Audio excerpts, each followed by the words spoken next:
Central bankers and economists are predicting that economies damaged by the coronavirus will bounce back quickly. I don't think they will. The bankers and the economists are not thinking straight because they see everything in hard fiscal terms. They think that if governments throw huge amounts of money at the problem they have manufactured, then large businesses will recover and soon begin operating as they did before.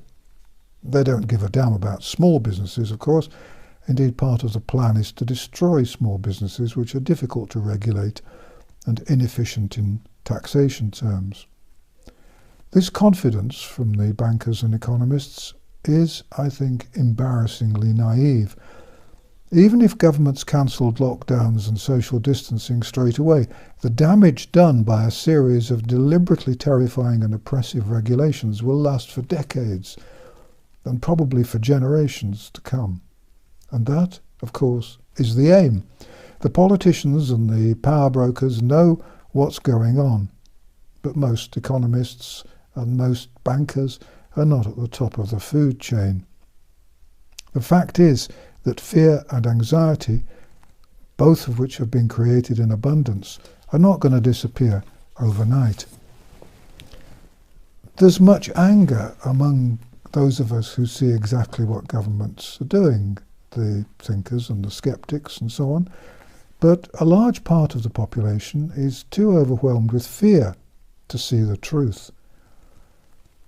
Lots of people have been devastated by the way their lives have been disrupted, and they see very little future. It's been noticeable that most of the protests about lockdowns and social distancing have come from the over 40s. It's older people who see what's happening and who are, by and large, feisty enough to stand up for themselves and their country and their freedom.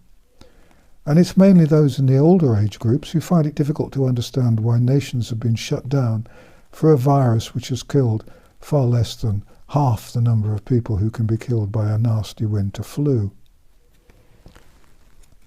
And it's those people who realise that without people and businesses back at work and paying taxes, there won't be any money for healthcare, education, roads or unemployment benefits.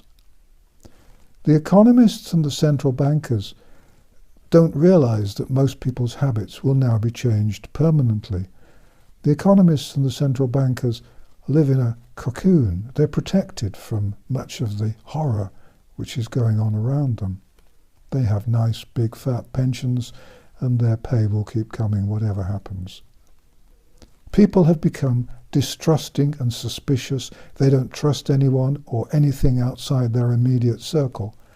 Many relationships have been fractured permanently.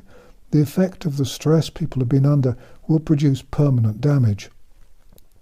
When, or if, GPs' surgeries eventually reopen, there'll be queues and long waiting lists as people report their depressions and anxieties and ask for help.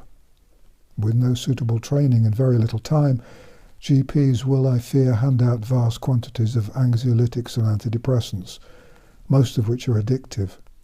Tens of millions will be turned into prescription drug zombies. In the future, shopping is going to be done largely online. People will want to hoard essentials because they know there are likely to be more lockdowns ahead. Vast numbers of small businesses will move online since their bricks and mortar businesses are no longer viable. People obviously won't travel as much as they used to. If holidays are taken, they'll be relatively low-key, and most people probably won't travel outside their home country. Millions are going to lose their jobs and become reliant on government paychecks. Millions more will work at home, and most people will get their entertainment entirely from the television set. The consequence will be that many large businesses will fail as it becomes clear that their business models are no longer valid.